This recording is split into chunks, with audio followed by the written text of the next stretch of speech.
오늘은 스스로 운을 망치는 행동을 오디세우스의 예를 들어 설명드릴게요. 특히 교훈기와 대운이 바뀔 때 주의할 점도 같이요. 주위에 보다 보면 요런 생각 드실 때 없으세요? 아니 그걸 거기까지만 하지 그걸 굳이 그렇게 해가지고 저렇게 하나. 끊을 때 끊어야 되는데. 이직이 확정돼서 이제 출근 안 할 거예요. 근데 굳이 이메일이라던가 뭐 나가면서 왜 나가는지를 알아야 될 것 같다면서 구구절절하게 막 이제 쏘아붙이는 얘기들 막 적어가지고 보내는 사람들. 겨우 마음을 정리하고 이제 헤어질 거고 연락을 끊어놓고는 한참 있다가 그래도 내가 왜 이렇게 했는지는 알아줬으면 좋겠다고 구구절절하게 메시지를 보내고 수익을 충분하게 냈음에도 불구하고 역시 내 판단이 맞았다면서 판을 키웠다가 결국 날려버린다던가 다 합의를 해놓고 마지막에 굳이 안 붙여도 될 것 같은 조건 하나를 더 붙여서 거래 자체를 깨뜨려버리는 순간들. 우리는 일상에서 이런 일들을 겪은 후에 한탄을 하게 되죠. 나는 왜 이 막판에 운이 안 좋았을까? 다 됐던 일인데. 근데 이게 정말 운이 없던 걸까요? 실상은 다 풀린 판에서 스스로 종료 버튼을 누르지 못해서 내 손으로 이미 끝난 판을 다시 열어버린 거죠. 위기를 자초한 거예요. 오디세이 다들 보셨나요? 원작을 읽으셨거나 영화를 보신 분들은 아시겠지만 오디세우스는 천재에 가깝죠. 트로이의 목마의 계략 자체를 세운 사람도 이 사람이에요. 이 사람이 전쟁에 이겼으니까 집에 가야죠. 아니 원치 않는 출정이었고 차출된 거잖아요. 집에 가야 되는데 가는데 퇴근길이 10년이 걸리는 거예요. 퇴근길 10년이 그래서 그 조그만 애게에 의해서 왜 10년이나 걸렸을까에 대한 얘기가 오디세이죠. 퇴근길 10년 걸린 썰 1번의 주인공은 우리 외눈박이 친구예요. 이제 갔을 때 동굴이 비어있고 양을 따라갔더니 치즈도 있고 불도 켜져 있는데 이제 부하들은 먹을 거 구했으니까 가자고 하죠. 근데 오디세우스가 기다리자고 해요. 주인이 어떤 사람인지 궁금하니까. 근데 우리 들어온 외눈박이 친구는 어떻게 하죠? 오자마자 오디세우의 부하들을 와자와자 씹어먹죠. 근데 영화로 만들어지면서 빠진 장면이 있어요. 이제 부하들을 잡아먹으니까 오디세우스가 원한을 가지게 되죠. 그래서 나무 창을 만들어 놓고 기다립니다. 그리고 다음 날에 거인이 돌아왔을 때 술을 권해요. 한 잔 드시죠? 이제 거인이 기분이 좋아지죠. 방심을 유도한 거예요. 그래서 경계가 풀리고 하니까 이제 거인이 물어봅니다. 넌 이름이 뭐냐? 그랬더니 처음부터 원작에서는 오디세우스는 자기 이름을 숨깁니다. 이름을 물어보니까 저 아무도입니다. 그러니까 영어로 치면 no man, nobody 라고 이제 얘기를 하는 거죠. 그 후에 술에 취한 틈을 타서 거인의 눈을 멀게 합니다. 비명을 듣고 원작에서는 다른 키클롭스들이 찾아와요. 그래서 물어보죠. 왜 그래? 무슨 일이야? 그랬더니 공격당하고 있다. 누가? 대답을 하죠. 아무도. 아무도가 나를 죽이고 있다. 그러니까 결국에 그럼 키클롭스들이 듣기에는 아니 아무도 안 그런다는데 왜 그러냐 하면서 이제 가버리는 거죠. 그래서 이름을 숨긴 게 이때 탈출할 수 있던 계기가 된 거예요. 그리고 마지막에는 양들 밑에 숨어가지고 거인이 양의 등을 쓸어가는 사이에 살금살금 빠져나옵니다. 여기까지는 여기까지는 완벽하죠. 탈출 성공! 외눈괴물을 속였고 도움을 부르는 것도 막았고 동굴에서도 나왔습니다. 배도 띄우면 되죠. 이제 그냥 가면 돼요. 여기까지면 좋았지. 그런데 여기서 오디세우스가 배 위에서 소리를 칩니다. 폴리페우스를 조롱해요. 그러니까 이제 거인이 화가 나서 바위를 던지죠. 그래서 바위가 바다에 떨어지면서 파도가 생기니까 다시 육지 쪽으로 배가 밀려갈 만큼 위험해져요. 위험하죠. 알 수 있죠. 동료들도 알고 말려요. 그만하자. 왜 또 자꾸 자극하냐. 한 번 더 끝낼 수 있었죠. 그런데 여기서 말을 안 들어요. 조금 더 멀어진 후에 소리를 질러요. 이제 아예 알려줍니다. 나는 라에르테스의 아들 이타카 사람 오디세우스다. 이제 정확하게 누군지 특정할 수 있죠. 그러다 이게 상황이 완전히 달라집니다. 영화 보셨으면 아시겠지만 외눈박이 친구는 바다의 신 포세이돈의 아들이에요. 이제 외눈박이 친구는 누구를 저주해야 될지 알 수 있게 되죠. 아빠한테 이릅니다. 아빠 오디세우스란 놈이 나 눈을 멀게 했어. 이타카에서 왔대. 집에 못 가게 해줘. 자초한 거죠. 저는 이 단계가 중요하다고 봐요.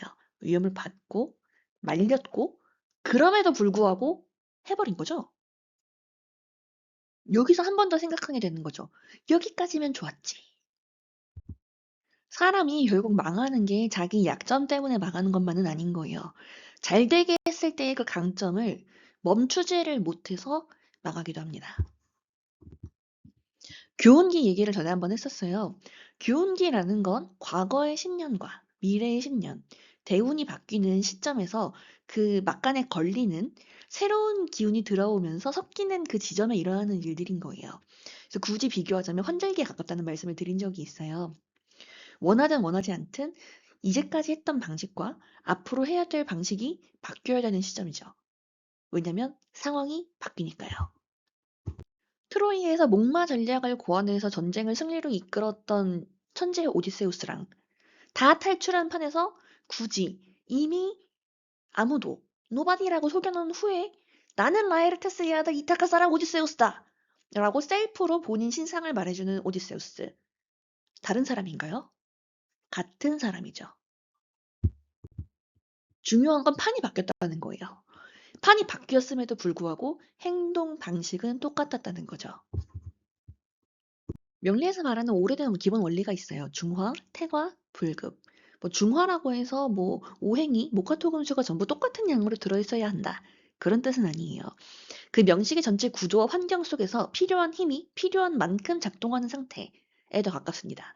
이게 필요한 수준까지 미치지 못하면 불급, 필요한 선을 넘어서 지나치게 강해지면 태화입니다. 근데 여기서 중요한 게 있어요. 나쁜 힘만 태화하는 게 아니에요. 좋은 강점도 넘치면 문제가 될 수 있는 거죠. 오디세우스를 보고 흔히 말하는 식으로 상관이 강해서 입 때문에 망한다. 이런 식으로 말하면 너무 쉽습니다. 그리고 정확하지도 않죠. 예를 들어서 식상은 잘 쓰이면 말하고 표현하고 만들어내고 설득하는 힘이에요. 비겁은 잘 쓰이면 경쟁하고 버티고 자기 힘으로 밀고 나가는 힘이죠. 재성은 잘 쓰이면 현실의 기회를 보고 돈과 자원을 굴리고 판을 확장하는 힘입니다. 그런데 적절할 때는 이게 설명, 설득이죠. 근데 멈추지 못하면 설명, 해명, 변명, 마지막 한마디까지 하는 거예요. 추진력도 마찬가지예요. 적절할 때는 결단을 내리고 실행하는 힘인데 선을 넘으면 밀어붙이고 끝난 걸 계속 파들어가는 거죠. 기회를 잘 보는 것도 그렇습니다. 기회를 포착하고 확장하고 수익까지는 강점이죠. 근데 여기서 멈추지 못하면 과하게 확장하다가 다시 위험에 빠지는 거예요. 오디세우스를 다시 볼게요. 동굴 안에서는 속여야 했죠. 생각해야 하고 위험을 감수해야 하고 끝까지 주도권을 놓으면 안 됐죠. 그 힘이, 그 똑똑함이 오디세우스를 살렸습니다. 힘이 없던 게 아니에요. 트로이에서도 이 사람은 머리를 잘 쓰는 사람이었고 천재였죠. 문제는 이미 충분했는데 계속했다는 거죠. 그래서 사주를 봐야 되는 이유가 여기 하나 있는 거예요. 적정선은 항상 모든 사람에게 똑같지 않기 때문이에요. 내가 어떤 걸 가지고 있는지, 그리고 어떤 운대에서 어떻게 할 수 있는지를 같이 고려해야 되거든요. 어떤 사람은 원래 자기 힘으로 밀어붙이는 성향이 강합니다. 어떤 사람은 말과 표현으로 길을 여는 능력이 강합니다. 어떤 사람은 관계를 연결하고 사람을 쓰는 쪽이 강해요. 어떤 사람은 돈이나 기회를 현실적으로 잡아내는 힘이 강합니다. 이런 기본적인 구조를 먼저 보는 것이 원국입니다. 원국을 안다는 건 결국에 나는 무슨 일주다 라고 그렇게 이름 하나를 아는 일이 아니에요. 내가 어떤 힘을 기본적으로 잘 쓰고 어디에서 과해지기 쉽고 반대로 뭐가 부족하기 쉬운지를 아는 거죠. 근데 사람이 원국 하나로 평생 똑같이 살 수는 없는 거예요. 그 위로 운이 들어오죠. 대운과 세운을 지나면서 어떤 힘은 더 커지고 어떤 힘은 약해집니다. 예전에는 부족했던 것이 채워지기도 하고 이미 충분한데 넘치게 들어오기도 해요. 그래서 같은 사람도 어떤 시기에는 잘 되던 방식이 다음 단기에서는 안 맞을 수 있어요, 갑자기. 예를 들어, 원래 자기 주도성이 좀 부족했던 사람이 어떤 운에서 그 힘이 들어오게 되면, 기운이 들어오면 그 시기에는 결단하고 밀어붙이고 독립적으로 움직이는 게 굉장히 좋은 결과를 만들 수 있습니다. 그런데 다음 운에서도 더 큰 힘이 계속 더해지게 되면 어느 순간에 그런 불급을 채워주던 힘이 태과로 바뀌는 거죠. 어제의 부족함을 채워줬던 게 오늘은 과잉일 수 있는 거예요. 그리고 내가 어떤 사람인지를 알고 이 상황에서 뭐를 어디까지 쓸지를 스스로 생각하는 것도 중요한 일이죠. 그래서 교운기 때, 대운이 바뀔 때는 좋은 운이 오는가 보다도 그 운에서 내가 하던 대로 똑같이 하는 게 맞는가를 생각해 보셔야 된다는 거예요. 그래서 교운기 때, 운이 바뀔 때 생각해야 되는 건 나를 살렸던 방식이 다음 장면에서 문제의 원인이 될 수도 있다는 거예요. 판은 바뀌었기 때문에. 예를 들면 이런 거예요. 예전에는 경쟁해야 기회가 열렸던 사람이 이번 시기에는 협업을 해야 더 크게 갈 수도 있죠. 예전엔 계속 확장을 했던 시기라고 하면 다음에는 정산하고 보존하고 남기는 게 더 중요할 수도 있어요. 예전에는 혼자 해결해야 살아남았다면 다음에는 사람을 쓰거나 도움을 받고 관계를 연결하는 게 더 중요한 시기가 올 수도 있습니다. 예전에는 말을 해서 길을 열었다면 다음 운에는 말을 줄이고 행동을 남기는 편이 맞을 수도 있어요. 근데 문제는 사람이 습관을 바꾸는 게 쉽지 않기 때문에 흔히들 묻고는 하죠. 아니, 예전엔 이렇게 해서 됐는데 왜 안 되죠? 답은 간단할 수 있습니다. 예전에 맞았습니다. 그런데 지금은 판이 달라진 거예요. 여기서 자평진전, 고전의 표현 하나를 볼게요. 성중 유패, 이룰성, 가운데 중, 있을 유, 패할 패. 말 그대로 이루어졌지만 거기서도 깨지는 조건이 있다는 뜻입니다. 좋아 보이고 문제가 없고 완성된 것 같은데 그게 그 상태에서 아무 문제가 없고 그대로 계속해도 된다. 그런 건 또 아니라는 거죠. 과해지면 이번에는 그 힘 자체가 구조를 깨뜨릴 수도 있는 거예요. 그래서 사람은 약점 때문에만 망하지 않습니다. 오히려 자기를 잘 되게 해준 강점을 멈춰야 할 때 멈추지 못해서 망하기도 해요. 평생 싸워온 사람은 싸울 필요가 없어도 계속 싸우죠. 계속 설명해서 인정받아온 사람은 그럴 필요가 없는 순간에도 한마디를 더 해요. 확장해서 성공한 사람은 지켜야 할 시기가 와도 계속 확장합니다. 판은 바뀌었는데 생존법은 그대로인 거죠. 동굴 안의 오디세우스에게 필요했던 것은 한 수 앞을 보는 능력이었죠. 속이고 기회를 만들고 위험을 감수하고 상대를 움직이고. 그게 오디세우스를 살렸죠. 그런데 배에 올라탄 순간 판이 바뀌었죠.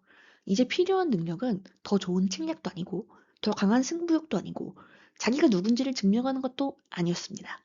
그냥 멀어지는 것. 그냥 입을 다무는 것. 그리고 끝난 싸움을 끝내는 것이 필요했죠. 하지만 상황은 바뀌었음에도 오디세우스의 방식이 바뀌지 않았던 거예요. 그래서 한번 질문을 바꿔보세요. 나는 왜 운이 안 좋을까? 말고 나는 무엇을 과하게 하는가?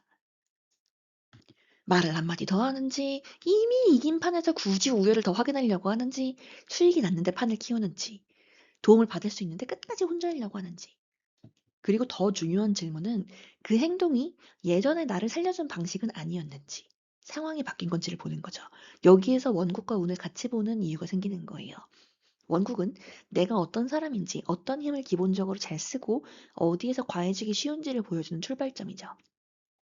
그리고 운에서 그 힘이 어느 시기에 커지고 어느 시기에 줄어들고 어떤 새로운 조건이 들어온지를 보여주는 거예요.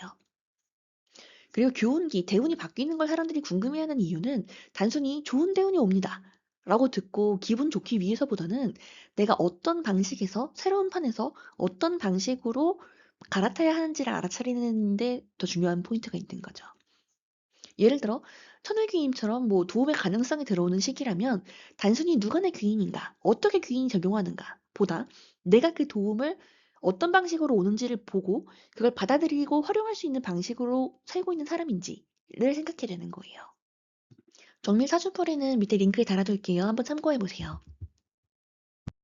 근데 또 내가 아무리 잘해도 좋은 선택 자체가 없는 때도 있어요. 둘 다 손해라면 뭘 골라야 할까요? 다음 편에서는 오디세우스가 스킬라와 카리브디스 사이에서 했던 선택으로 한번 이야기를 풀어볼게요. 오늘도 감사합니다. 구독과 좋아요, 알림 설정 부탁드릴게요. 감사합니다.